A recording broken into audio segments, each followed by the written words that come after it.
Saudi আরবের মাদ্রাসাসমূহে কোন ফিক পড়ানো হয়? সৌদি আরবের মাদ্রাসাসমূহে ফেকে হাম্বলি পড়ানো হয়, হাম্বলি ফেক পড়ানো হয়, সত্যি এটা। তবে এটা হলো প্রাথমিক পর্যায়ে, যখন তারা একটু বড় হয় মাশায়েখরা, তখন বিশুদ্ধ ফিক অর্থাৎ যেটা তারা মোকারানা করে, তারা কি করে ফিকারকে কি করে পরস্পর মুয়াজানা করে, এরপরে বিশুদ্ধটা বলে দেয় যে এইটা নেওয়া উচিত, এইটা মাযহাবে থাকলেও এটা নেওয়া উচিত। এটা মাশায়েখরা এই পথটা শিক্ষা দিয়ে দেয়। তাহলে বোঝা গেল যে প্রাথমিক পর্যায়ে পড়ানোর দূষণীয় না।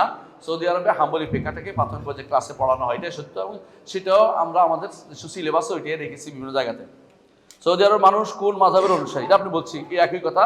সৌদি আরবের সাধারণ মানুষ হাম্বলি মাযহাবের অনুসরণ করে, আলেমদের জিজ্ঞাসা করে, আর যারা বড় আলেম তারা কোনো মাযহাবের বাধ্যবাধকতা থেকে মুক্ত।